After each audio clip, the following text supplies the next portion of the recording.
হে আব্দুল্লাহ, তুমি তো গুনাহ নিয়ে আসছো। আব্দুল্লাহ বলে, আল্লাহ না না, আমি গুনাহ করি নাই, তোমার বিরুদ্ধে তো সাক্ষীও আছে। ওই বান্দা বলবে, আল্লাহ সাক্ষীটাকে হাজির করো।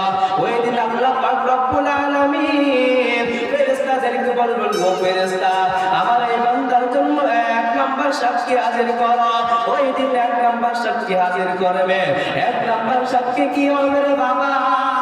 আল্লাহ পাক বলেন, ওয়াদিয়াল কিতাব বাদারাল মুজরিমিনা মুশফিকিনা মিম্মা ফীহি ওয়া ইয়াকুলুনা ইয়া ওয়াইলাতানা মা লিহাযাল কিতাব।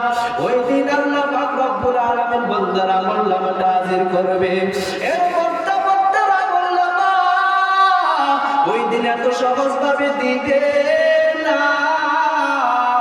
আল্লাহ পাক ফেরেশতাদেরকে বলবেন, ও ফেরেশতা, এই বান্দার সোজাভাবে এই বান্দার আমলনামাটা দেওয়া হবে না। এই বান্দার বুকটাকে মাঝখান দিয়ে ছিদ্র করে ফেল।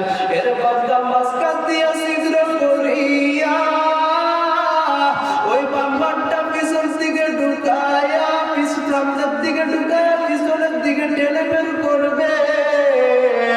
এবার বলবে, বান্দা ইকরা কিতাবাক কাফা বিনাফসিকা আল-ইয়াওমা আলাইকা হাসিবা। এর বান্দা পড়িয়া দেখ তুমি কি করছো। আল্লাহ ফেরেশতারা বলবে, আল্লাহ ওই বান্দার গাটটা তো মাথাটা ধরছে, সেটা তো সামনে বান্দা কেমনে দেখবে? আল্লাহ ফেরেশতাদেরকে বলবে, ও ফেরেশতা, এই বান্দার গাটটা ধরিয়া বছর দিয়া পিছনের দিকে ফেরাইয়া দাও। ওই দিন বান্দার গাটটা ধরিয়া ওই দিন পিছনের দিকে ফেরাই দেবে। এর বান্দা ওই আমলনামাগুলো দেখিয়া বলবে, আল্লাহ এটা আমার আমলনামা না, আমি এমন কোন গুনাহ করি নাই রে আল্লাহ। আল্লাহ বলবে, বান্দা তুমি করছো।